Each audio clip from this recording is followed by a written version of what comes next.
You're not invisible now. You can though at times go into work and something will feel off.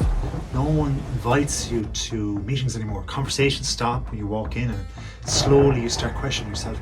You're not being attacked, but you're being left out, and it's getting worse. Let's look at the research from Robinson, O'Reilly and Wang and see what they say about all of this. Now, I'm a best-selling author and I'm going to give you my opinions at the very end, and a bonus there too. But first, the research shows that the workplace ostracism, that is being ignored or excluded, is a powerful and often underestimated stressor.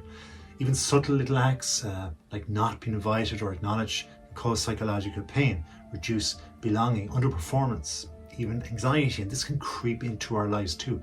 Sometimes worse, more so than direct conflict. It can even happen to us as men. Reagan's, Singh and Cornwall in the research look at making the invisible visible in their research, and their study explored how individuals with invisible stigmas such as identity, beliefs and personal traits experience fear of disclosure at work. Oh, shock horror, don't tell me. It found that fear, often stronger than actual discrimination, will lead to more stress, and then you'll reduce your performance, and there's a cautiousness in your behavior, and you feel like there's no support in the environment. Now, these two previously mentioned articles reveal that there's a shared issue, whether through being excluded or ostracized or hiding parts of yourself, that fear of disclosure.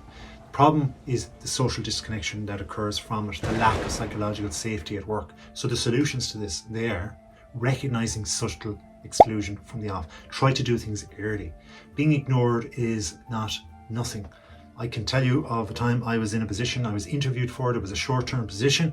They were very happy for the moment. It was an online interview, and I jumped into the interview and I was like, whoa, this is like having a reception like for a party in person. But here we are, and the two people that were interviewing me were so happy. One was smiling all the time. I got the job, and straight away I knew this was different. They weren't as forthcoming, as welcoming. They were like, what can you give to us? You've given us a couple of resumes. And I'm like, no, I gave you one resume. Like, what the heck? So you wonder where you're just trying to fill a gap. You start looking at it, and yes, you're treated differently. Small patterns, though, can signal bigger problems underneath or in the future of the work. Awareness prevents internalizing blame. So it really does go back to you at the start. I messed up. I should have been better. Try, though, to avoid over-personalizing ambiguity, because if we do that, we get in our head and we'll feel there's nobody around us socially supporting us, and that's not good either. Because if you're ostracized, it's often unclear or unintended. Don't assume your negative intent immediately. Separate perceptions from reality, more so. Rebuild your social connections. You're not dead in the water. Temporarily, yes, but if you can overcome it, if you can be objective to it, you can initiate conversations. You can try to rebuild and correct and say to a person, look, I wasn't aware that this was the thing when I joined, and I wasn't aware when I took the leadership position, and try to be more proactive in the future and admit that that was failing on your part. Try to reinstate yourself into group interactions. You can all socialize. Connection reduces psychological threat. It's a very good thing. That little voice will pop in your head. That's a good thing. Now you did it. Now you got out there. Those little phrases that we tell ourselves are so important. Try to strengthen your sense of belonging. Humans, ourselves, yourself, of course, we need inclusion to function well. We need to be included in many things, especially in workplaces. Isolation impacts our mentality in some way, and our work performance will eventually be threatened. So try to build networks inside and outside your work.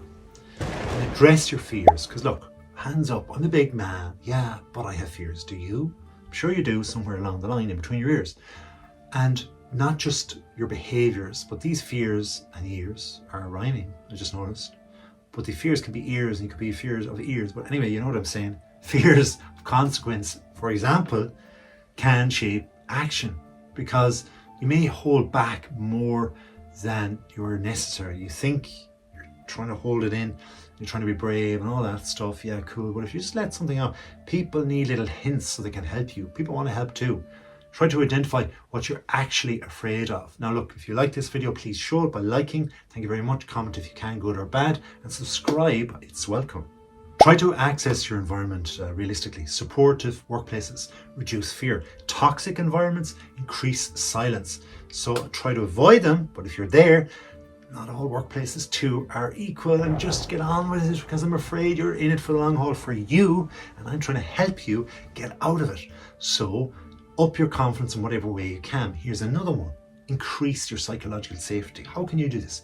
Seek allies and supportive colleagues. There has to be someone, maybe on a different floor, maybe who's worked there before, but you can get them. Shared identity or understanding is so important. If some other human being feels the way I feel, well then there could be a semblance of the truth there. Safety encourages openness. So if you show them that you're not threatening them, they're a past employee, you're not going to give away their resume reference or whatever else, you want to help them and you're not going to tell on them. And likewise, you feel that connection and that social support. Try to take control of the risks with visibility and speak up even in small, low risk situations. It feels good to get it off your chest. It also can be listened to by the right person. And it also gradually increases your presence too. Somewhere along the line though, we have to break the cycle, okay? There's withdrawal going on, so isolation leads more and more to more isolation. Avoid disengaging completely. You gotta push yourself into that group. You gotta push yourself, or even create a group, do some sort of social group outside of work with the work colleagues. Try to get your leadership capability back, try to get your respect back. Stay behaviorally active even if unsure. Do the right things. What the research is saying is what the research respondents, who are human beings, feel. And stay on controllable actions. You can't control others' behavior. You can control engagement and response. Actions though restore confidence and direction. And for me, my final takeaway is the real issue isn't always conflicts, it's invisibility. Whether through being excluded or holding back out of fear, the result is disconnection, self-doubt, maybe even lost potential. The solution is there. It's hard work, but it's within you to re-engage and reconnect. Thanks for watching. Please like this video. If you subscribe, comment to say that you have, and we'll look after you.